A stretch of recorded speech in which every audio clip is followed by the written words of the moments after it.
కాళేశ్వరంలో 100 కాంపోనెంట్లు ఉన్నాయని కేటీఆర్ వివరించారు. 100లో ఒకటి మేడిగడ్డ బ్యారేజ్ అని పేర్కొన్నారు. మేడిగడ్డ సహా 3 బ్యారేజీల్లో 371 పిల్లర్లు ఉంటే 2 పిల్లర్లలో ఒకదానిలో పగులు వచ్చిందని వివరించారు. దానిని దున్నపోతు ఈనిందని కాంగ్రెస్ అంటే దుడ్డను కట్టేయమని బీజేపీ అనిందని మండిపడ్డారు. 2 రోజుల్లో ఎన్డీఎస్ఏ రిపోర్టు తయారు చేసి నానా హడావిడి చేశారని విరుచుకుపడ్డారు. వట్టెం పంప్ హౌస్ మునిగిపోయిన ఈ కాంగ్రెస్ ప్రభుత్వం వచ్చిన తర్వాత దాని గురించి మాట్లాడేటోడు లేడు.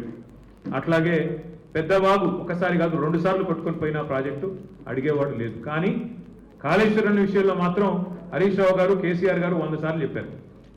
కాళేశ్వరంలో 100 కంపోనెంట్లు ఉంటే ఒక కంపోనెంటు ఒక బ్యారేజ్, అందులో 3 బ్యారేజీలు, 19 రిజర్వాయర్లు, 21 పంప్ హౌజులు, 100 కిలోమీటర్ల సొరంగ మార్గాలు, 1000 కిలోమీటర్ల ప్రవాహ కాలువలు ఉన్నాయి, 100 కంపోనెంట్లు ఉన్నాయి. ఆ 100లో ఒకటి మేడిగడ్డ బ్యారేజ్. అందులో మొత్తం 371 పిల్లర్లు ఉంటే 3 బ్యారేజీలు కలిపి 2 పిల్లర్లలో ఒక దగ్గర పగులు వచ్చింది.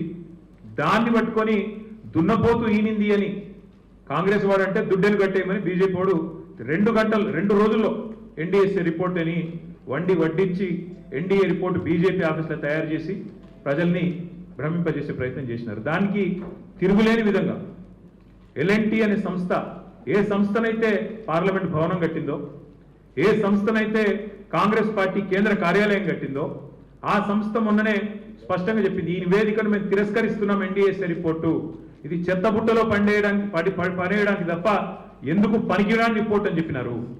అట్లాగే ఆ సంస్థని ఏ సంస్థనైతే నేను అడుగుతున్నా రేవంత్ రెడ్డిని, ఏ సంస్థనైతే మేడిగడ్డ బ్యారేజ్ కట్టిందో ఆ సంస్థ నిజంగానే పనికిరాందైతే మరి కాంగ్రెస్ పార్టీ కార్యాలయం కూడా ఆ సంస్థతో ఎందుకు కట్టించడం నేను అడుగుతా ఉన్నాను. కాంగ్రెస్ పార్టీ కార్యాలయం కూడా తెలంగాణకి వెళ్ళిపోయిన మూటలతోనే కట్టిరు, మీరు అందరికి తెలుసు.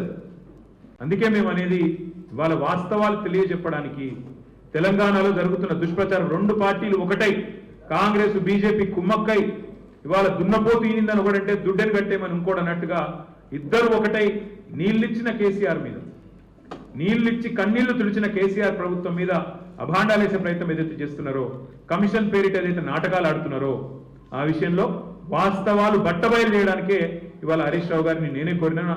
మీరు దయచేసి చెప్పాలి, మీరు ఎందుకంటే మీకున్న అనుభవం ఎవరికి లేదు. కానీ ఈ పరంపరలో మొదటిది ఈరోజు ఈ మీటింగ్.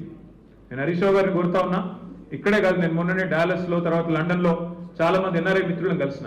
వాళ్ళందరూ అంటున్నారు, అన్న మాకు కూడా చెప్పండి వివరాలు, మాకు కూడా చెప్పండి విషయాలు, మాకు కూడా చెప్తే మేము కూడా సోషల్ మీడియాలో చెప్తామన్నా ప్రచారం చేస్తాము. ఈ విషయంలో ప్రభుత్వం ఒకడేమో మరి బట్టగాల్చి మీదేస్తుంటే ఇంకోటి దానికి తానా అంటే తందానా అంటున్నాడు. కాంగ్రెస్ వాడు బీజేపీ ఇద్దరు కలిసి తెలంగాణ బొండిగా విసికే ప్రయత్నం చేస్తున్నారు. తెలంగాణ ముఖ్యమంత్రిగా కేసీఆర్ గారు చేసిన పనిని ఇవాళ కావాలని మరి దాని మీద అపవాదులు వచ్చే విధంగా, దాని మీద అనుమానాలు కలిగే విధంగా ప్రచారం చేస్తున్నారు. వాస్తవాలు చెప్పండి, మాకు కూడా జూమ్ మీటింగ్లు పెట్టండి అని వారు కోరితే హరీష్ రావు గారిని కోరినాను. అటు ఎన్ఆర్ఐ మిత్రులు కానీ ఇక్కడ ఉండే ఇంకా ఎవరైనా మిత్రులు కూడా మేము కూడా తెలుసుకోవాలనుకుంటున్నామంటే వారికి కూడా ఇంకా కావాలంటే జిల్లాల దగ్గర కూడా పోతాం. ప్రతి చోట కూడా ఖచ్చితంగా ఈ విషయంలో నిజాలు చెప్తూనే పోతాం. చివరిగా 2 మాటలు నేను చెప్పేది. ఒకటి, మేము ఇది మొదటి ప్రయత్నం కాదు, మేము ఆల్రెడీ ఒక పెద్ద బృందం అందరం కలిసి మేడిగడ్డ పోయినాం. అది పోయి కూడా దాదాపు మీ అందరూ వచ్చినారు, మీడియా మిత్రులు కూడా వచ్చారు. మా ఎంబడా రోజు 9 నెలలు అయినట్టుంది. వెంటనే రిపేర్ చేయాలి, నీళ్ళు ఇవ్వాలి, ఇచ్చే అవకాశం ఉండగా కూడా ఇస్తలేరు అని చెప్పి ఎన్డీఎస్ఏ యాక్ట్ కూడా చూపెట్టినాం. యాక్ట్లో కూడా క్లియర్గా రాసింది, ఓనర్ ఎవరైతే ఉంటారో వాళ్ళు వెంటనే రిపేర్ చేయాలని. కానీ అది కూడా ఇప్పుడు ప్రభుత్వం పట్టించుకోవట్లేదు, రైతుల పొలాలు ఎండబెడుతున్నది. ఆ విషయంలో కూడా ప్రభుత్వం తన వైఖరి చెప్పాలి. రెండవది, హరీష్ రావు గారు మొన్ననే ప్రెస్ మీట్ పెట్టి వివరంగా చెప్పారు. గోదావరి జలాల విషయంలో ఆంధ్రప్రదేశ్ రాష్ట్రం ఇవాళ అనుమతులు లేకుండా కడుతున్న ప్రాజెక్టు మీద ముఖ్యమంత్రి మాట్లాడాడు, బీజేపీ కేంద్ర మంత్రులు మాట్లాడారు. ఒక్కడంటే ఒక్కడు కాంగ్రెస్ వాడు కానీ బీజేపీ వాడు కానీ నోరు విప్పడు, నోరు తెరవడు, కనీసం మాట్లాడు. అందుకే గోదావరి జలాల విషయంలో కానీ కృష్ణా జలాల విషయంలో కానీ ఈ రాష్ట్ర రైతాంగానికి, రైతాంగ ప్రయోజనాలకు ఎన్నటికైనా శ్రీరామ రక్ష కేసీఆర్ గారి నాయకత్వమే అనే మాట చెప్తూ